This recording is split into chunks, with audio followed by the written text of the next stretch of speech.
गांव के बाहर एक पुराना कुआं था। ऐसा कुआं जिसके बारे में कोई खुलकर बात नहीं करता था, लेकिन हर कोई उसे जानता था। कच्ची सड़क जहां खत्म होती थी, वहीं से उस कुएं की शुरुआत होती थी, झाड़ियों के बीच सूखे पीपल के पेड़ों की परछाइयों में छुपा हुआ। दिन में लोग उस रास्ते से निकल तो जाते थे, लेकिन कदम अपने आप तेज हो जाते थे और शाम ढलते ही कोई उधर देखने तक की हिम्मत नहीं करता था। बुजुर्ग कहते थे कि सूरज ढलने के बाद उस कुएं के पास की हवा बदल जाती है, ठंडी नहीं बल्कि भारी, जैसे किसी की सांसें आसपास चल रही हों। कुएं की मुंडेर पर जमी हरी काई इतनी मोटी थी कि पत्थर का असली रंग अब यादों में ही बचा था, और अगर कोई भूल से भी अंदर झांक ले तो नीचे पानी नहीं दिखता था, बस एक गहरा अंधेरा जो आंखों से ज्यादा मन को खींचता था। गांव के बच्चों को शुरू से सिखाया गया था कि खेलते हुए भी उस तरफ मत जाना, क्योंकि वहां पहुंचते ही हंसी अपने आप रुक जाती है और गले में अजीब सा डर उतर आता है। कुछ लोग कहते थे कि बहुत साल पहले एक औरत पानी भरते हुए फिसलकर कुएं में गिर गई थी। कुछ कहते थे कि अकाल के दिनों में लोग टूटकर उसमें कूद गए थे, लेकिन सच क्या था ये कोई नहीं जानता था। बस कहानियां थीं, और डर जो हर कहानी से ज्यादा सच्चा लगता था। रात को जब पूरा गांव सो जाता, कुत्तों का भौंकना अचानक थम जाता और सिर्फ झिंगुरों की आवाज बजती, तब कई बार उस कुएं की तरफ से रोने जैसी आवाज आती, बहुत धीमी, थकी हुई, जैसे कोई बहुत देर से मदद मांग रहा हो। जिसने भी वह आवाज सुनी, उसने अगली सुबह किसी से कुछ नहीं कहा, बस चुपचाप अपने काम में लगा रहा, आंखों में एक ऐसा डर लिए जिसे शब्दों में नहीं बांधा जा सकता। कई बार पंचायत में कुएं को बंद करने की बात उठी, लेकिन हर बार कोई न कोई बस इतना कह देता, कुछ चीजों को वैसे ही छोड़ देना चाहिए, और बात वहीं खत्म हो जाती। समय बीतता गया, कुआं इस्तेमाल से बाहर हो गया, रस्सियां सड़ गईं, बाल्टियां टूट गईं, लेकिन कुआं वहीं खड़ा रहा, हर सुबह कुहरे में, हर रात चांदनी में, जैसे किसी के आने का इंतजार कर रहा हो या किसी के लौटने का। कुएं को लेकर गांव में जो बातें कही जाती थीं, वो हमेशा फुसफुसाहट में ही कही जाती थीं, जैसे जोर से बोल देने पर कुछ जाग जाएगा। लोग कहते थे कि आधी रात के बाद कुएं के पास से गुजरते वक्त किसी के रोने की आवाज सुनाई देती है, लेकिन वो रोना वैसा नहीं होता था जैसा इंसान रोता है। वो बहुत धीमा, बहुत थका हुआ और बिना किसी उम्मीद के होता था। कुछ लोगों ने दावा किया था कि उन्होंने कुएं के पास से गुजरते हुए अपना नाम पुकारते सुना, बिल्कुल उसी आवाज में जैसे कोई अपना बुला रहा हो। और जो लोग पलटकर देखने की गलती कर बैठे, वो कई दिनों तक बीमार रहे, जैसे उनकी नींद उनसे छिन गई हो। गांव के बुजुर्गों ने बच्चों को सख्त हिदायत दे रखी थी कि रात में अगर कभी कुएं की तरफ से आवाज आए तो कान बंद कर लेना, पीछे मत देखना, और सबसे जरूरी, कदम रोकना नहीं। कहा जाता था कि जो रुक गया वो फिर आगे नहीं बढ़ पाया। कुछ साल पहले एक चरवाहे ने बताया था कि उसने आधी रात को कुएं के पास किसी को बैठे देखा था, सिर झुकाए, बिल्कुल इंसानों की तरह। लेकिन जब वह पास जाने लगा तो उसे एहसास हुआ कि वहां कोई नहीं है, सिर्फ कुआं है, और उसके अंदर से आती हुई वही भारी, टूटी टूटी सी आवाज, मानो अंधेरा ही बोल रहा हो। इसके बाद गांव में कोई भी रात में उस रास्ते से नहीं गुजरा, लेकिन डर के बावजूद कुआं लोगों के दिमाग से कभी नहीं निकला, क्योंकि कुछ जगहें होती हैं जो न दिखें तब भी महसूस होती रहती हैं, और वो कुआं भी ऐसा ही था, चुप, अंधेरा और हमेशा सुनता हुआ। रमेश इन सब बातों को सुनकर भी कभी ज्यादा गंभीर नहीं हुआ था, शायद इसलिए क्योंकि वह गांव में पैदा हुआ जरूर था, लेकिन उसका भरोसा इन कहानियों से ज्यादा अपनी समझ पर था। वह उन लोगों में से था जो डर को मानते नहीं, उसे परखना चाहते हैं। जब भी कुएं की बातें होती, रमेश हल्की हंसी के साथ कह देता, अगर वहाँ सच में कुछ होता तो अब तक सबको दिख गया होता। लेकिन सच ये था कि जब रात को अकेले वह अपने घर की छत पर लेटा होता और हवा के साथ कुएं की तरफ से आती अजीब सी खामोशी को महसूस करता, तो उसका मन भी बेचैन हो जाता था। एक रात जब गांव में बिजली चली गई और चारों तरफ सिर्फ अंधेरा और झींगुरों की आवाज बची, रमेश ने पहली बार सोचा कि शायद उन बुजुर्गों की बातों में कुछ तो है। उसी बेचैनी में उसने तय कर लिया कि अब और सुनने की बजाय वह खुद देखेगा कि उस कुएं में आखिर ऐसा क्या है जो सालों से पूरे गांव को चुप करा देता है। यह फैसला किसी बहादुरी से ज्यादा जिद का था, खुद को साबित करने की जिद, और रमेश को उस पल बिल्कुल अंदाजा नहीं था कि कुछ फैसले लिए नहीं जाते, वे इंसान को अपनी तरफ खींच लेते हैं, ठीक वैसे ही जैसे वह कुआं सालों से करता आ रहा था। उस रात रमेश को नींद नहीं आ रही थी और यह बेचैनी साधारण नहीं थी, जैसे कुछ उसे बार बार उठने को कह रहा हो। आधी रात के आसपास जब पूरा गांव गहरी नींद में डूब चुका था, रमेश धीरे से उठा, टॉर्च उठाई और बिना किसी को बताए घर से बाहर निकल आया। हवा में अजीब सी ठंडक थी, लेकिन पसीना उसकी हथेलियों में जमा हो रहा था। कच्चे रास्ते पर चलते हुए उसे हर आवाज ज्यादा तेज लग रही थी, अपने कदमों की, सांसों की और कहीं दूर से आती झींगुरों की। जैसे जैसे वह कुएं की तरफ बढ़ता गया, गांव की रोशनी पीछे छूटती गई और अंधेरा गाढ़ा होता चला गया। पीपल के पेड़ों की परछाइयां जमीन पर अजीब शक्लें बना रही थीं, और हर बार जब हवा से पत्ते हिलते, रमेश अनायास ही पीछे मुड़कर देख लेता।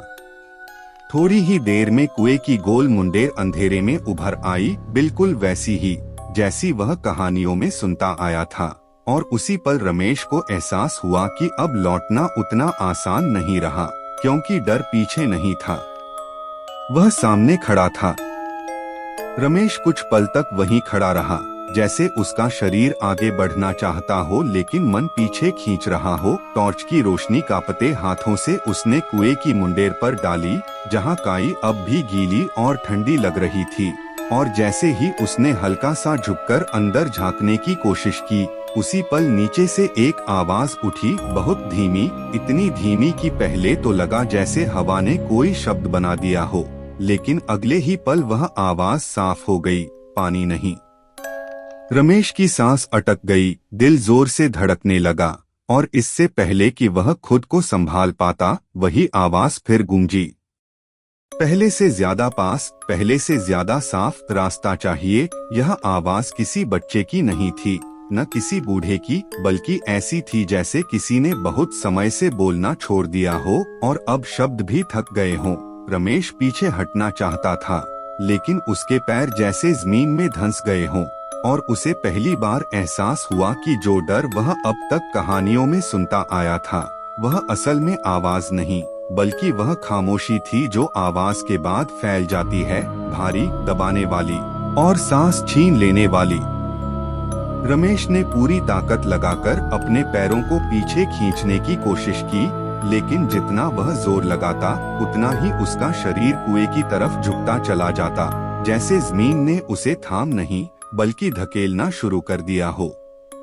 उसके घुटनों में अजीब सी कमजोरी भरने लगी, दिल इतनी तेज धड़क रहा था कि उसे डर था कहीं आवाज बाहर न निकल आए, और तभी उसे एहसास हुआ कि उसके कदम अब उसके नहीं रहे। धीरे धीरे, बिना किसी जल्दबाजी के, उसके पैर खुद ब खुद आगे बढ़ रहे थे, एक एक इंच, और हर कदम के साथ कुएं के अंदर का अंधेरा और गाढ़ा होता जा रहा था, जैसे वह सिर्फ नीचे नहीं बल्कि बाहर भी फैल रहा हो। रमेश ने टॉर्च गिरा दी, लेकिन रुक नहीं पाया। उसकी उंगलियां हवा में कुछ पकड़ने को छटपटाईं, और उसी पल उसे लगा कि कुएं से कोई चीज नहीं निकल रही, बल्कि वह खुद उसमें उतारा जा रहा है, धीरे, बहुत धीरे, ताकि उसे हर पल का एहसास होता रहे। जब रमेश आखिरकार कुएं की मुंडेर के बिल्कुल पास पहुंच गया, तो उसने आखिरी कोशिश में आंखें बंद कर ली, शायद इस उम्मीद में कि जो दिखेगा वह सच न हो, लेकिन अंधेरा आंखें बंद करने से नहीं रुका। उसे लगा जैसे कुएं के अंदर की खामोशी अचानक टूट गई हो, और उसी गहराई में कुछ हलचल हुई हो। उसने डरते डरते दोबारा नीचे झांका, और तभी उसे दिखी अंधेरे में तैरती हुई आंखें, एक नहीं, दो नहीं, बल्कि बहुत सारी, अलग अलग ऊंचाइयों पर, बिना किसी चेहरे के, बस चमकती हुई, उसे देखती हुई। वे आंखें पलक नहीं झपकाती थीं, बस घूरती थीं, जैसे किसी फैसले का इंतजार कर रही हों। उसी पल वह फुसफुसाहट फिर से लौटी, लेकिन अब वह एक आवाज नहीं थी, कई आवाजें थीं, एक दूसरे के ऊपर चढ़ती हुई, धीमी लेकिन साफ। अब रास्ता मिल गया है। रमेश की सांस टूटने लगी। उसे लगा जैसे हवा भी कुएं के अंदर खींच रही हो, और उन आंखों की चमक के साथ साथ उसे यह भी समझ में आने लगा कि वह सिर्फ देखा नहीं जा रहा था, उसे चुना जा रहा था। रमेश की नजरें उन आंखों से हट ही नहीं पा रही थीं, लेकिन जैसे जैसे उसका डर थोड़ा सा थमता गया, वैसे वैसे उसे एहसास होने लगा कि वे आंखें खाली नहीं थीं, उनमें कुछ टूटा हुआ था, भूख नहीं बल्कि इंतजार। उसी पल कुएं की दीवारों पर अजीब सी परछाइयां उभरने लगी, जैसे अंधेरा खुद यादें बना रहा हो, और उन परछाइयों में रमेश को धुंधले धुंधले चेहरे दिखने लगे। औरतें, बूढ़े, बच्चे, सबके चेहरे थके हुए, आंखें सूनी, जैसे वे सब किसी एक पल में फंस गए हों। उसे याद आया कि कैसे सालों पहले अकाल के समय लोग अचानक गायब हो गए थे, कैसे कुछ हादसों की बात आधी अधूरी रह गई थी, और तभी उसे समझ में आया कि कुआं सिर्फ पानी का नहीं था, वह एक जगह थी जहां लोग टूटकर आए थे, उम्मीद छोड़कर, और जहां से बाहर निकलने का कोई रास्ता नहीं था। वे आंखें किसी को डराने के लिए नहीं थीं, वे बस एक चीज चाहती थीं, कोई ऐसा जो बाहर की दुनिया का रास्ता बन सके, कोई जो उनकी जगह ले सके, ताकि उनका इंतजार खत्म हो सके। और इसी समझ के साथ रमेश के मन में पहली बार एक और डर पैदा हुआ, अगर रास्ता वही था, तो जो रास्ता बनता है वह खुद कहाँ जाता है? रमेश की चीख अचानक उस सन्नाटे को चीरती हुई बाहर निकली, इतनी तेज कि पल भर के लिए लगा जैसे पूरा कुआं कांप गया हो, और उसी के साथ उन आंखों की चमक एक पल को बुझ सी गई। गांव की तरफ उस आवाज की गूंज पहुंची, और नींद में डूबे लोग घबराकर उठ बैठे। किसी ने कहा किसी जानवर की आवाज है, किसी ने कहा सपना होगा, लेकिन कुछ ऐसे भी थे जिनका दिल बिना वजह जोर से धड़कने लगा। कुछ ही देर में 2-3 लोग टॉर्च लेकर उस रास्ते की तरफ भागे, पर जैसे जैसे वे पास पहुँचे, हवा और भारी होती चली गई, और कुएं के चारों ओर अजीब सी खामोशी फैल गई, ऐसी खामोशी जिसमें आवाज भी डरने लगे। जब उन्होंने कुएं के पास पहुंचकर अंदर झांका, तो वहां कुछ भी नहीं था, न आंखें, न परछाइयां, न रमेश, बस वही पुराना अंधेरा और दीवारों से टपकती नमी, जैसे कुछ हुआ ही न हो। किसी ने उसका नाम पुकारा, किसी ने रस्सी डालने की बात की, लेकिन किसी के हाथ आगे नहीं बढ़े, क्योंकि हर किसी को यह एहसास हो रहा था कि कुएं ने जो लेना था वह ले चुका है, और अब बस चुप रहने में ही समझदारी है।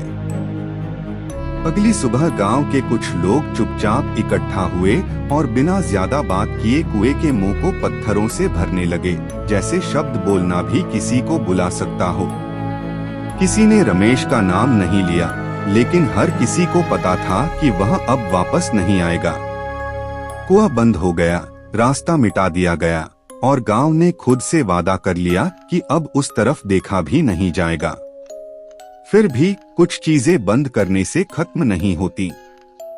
कुछ रातों में आज भी, जब हवा बहुत धीमी चलती है और झींगुर अचानक चुप हो जाते हैं, गांव के पुराने लोग कहते हैं कि पत्थरों के नीचे से वही थकी हुई आवाज आती है, पानी नहीं, रास्ता चाहिए। फर्क बस इतना है कि अब आवाज अकेली नहीं होती, उसमें एक और सांस शामिल होती है, और जो भी ध्यान से सुन ले उसे एहसास हो जाता है कि कुआं अब बंद है, लेकिन इंतजार अब भी जिंदा है।